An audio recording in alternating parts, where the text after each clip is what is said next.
ಮಂತ್ರ ಯಾವ ಸಮಸ್ಯೆಗೆ ಯಾವ ಮಂತ್ರದಿಂದ ಪರಿಹಾರ ಶಾಸ್ತ್ರಿ? ಒಂದು ವಿಶಿಷ್ಟವಾದ ಮಂತ್ರ ಇದೆ. ಶ್ರೀರಾಮಚಂದ್ರನ ನಾವು ಸಾಮಾನ್ಯವಾಗಿ ಮೃದು ಸ್ವಭಾವಿ, ಧರ್ಮ ಸ್ವಭಾವಿ ಅಂತ ಕರಿತೀವಿ. ಶ್ರೀರಾಮಚಂದ್ರ ರಾವಣನನ್ನ, ತಾಟಕಿಯನ್ನು ಕೊಂದಂತಹ, ಖರದೂಷಣನ ಕೊಂದಂತಹ ರಾಮನ ದರ್ಶನ ಯಾರಿಗೂ ಆಗಿಲ್ಲ. ಅದು ಯಾಕೋ ಮನಸ್ಸಿಗೆ ತಗೊಂಡಿಲ್ಲ ಜನ.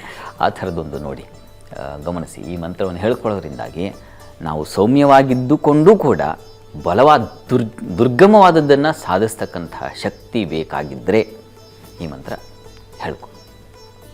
ಗಮನಿಸಿ ಮಂತ್ರವನ್ನು. ಆರ್ತಾನಾಂ ಆರ್ತಿಹಂತಾರಂ, ಭೀತಾನಾಂ ಭಯನಾಶನಂ ಭೀತನಾಶನಂ ಆಗಬಹುದು. ದ್ವಿಷತಾಂ, ಅದು ದ್ವಶತಾಂ ಆಗಿದೆ. ದ್ವಿಷತಾಂ ಕಾಲದಂಡಂ ತ್ವಂ ರಾಮಚಂದ್ರಂ ನಮಾಮ್ಯಹಂ ಅಂತ ಈ ಮಂತ್ರವನ್ನು ಹೇಳಿಕೊಂಡ್ರೆ ನೋಡಿ, ಒಂದು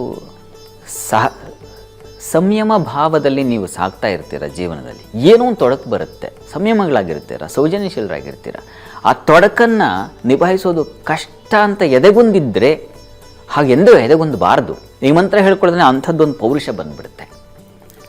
ಇದಕ್ಕೆ ಒಂದು ಒಳ್ಳೆಯ ಉದಾಹರಣೆ ಕೊಡಬೇಕು, ಸಮಯ ಇಲ್ಲ.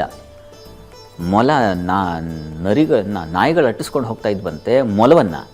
ಮೊಲ ಒಂದು ಸ್ಥಳ ಬಂದ ಕೂಡಲೇ ನಾಯಿಗೆ ಮತ್ತೆ ಅಟ್ಟಿಸ್ಕೊಂಡು ಅದನ್ನು ಏನು ಹಿಮ್ಮೆಟ್ಟಿ ಹೋಗತಕ್ಕಂಥ ಶಕ್ತಿ ಬಂದುಬಿಡ್ತಂತೆ ಆ ಸ್ಥಳದಲ್ಲಿ. ಅದನ್ನೇ ಗುರುತಿಸಿ ವಿದ್ಯಾರಣ್ಯರು ಈ ದಿವಸ ಹಂಪೆ ಅನ್ನೋದನ್ನು ಆಗ ಕಟ್ಟಿದ್ರಂತೆ. ಇಲ್ಲೇನೋ ಒಂದು ವಿಶೇಷವಾದ ಶಕ್ತಿ ಇದೆ ಅಂತ.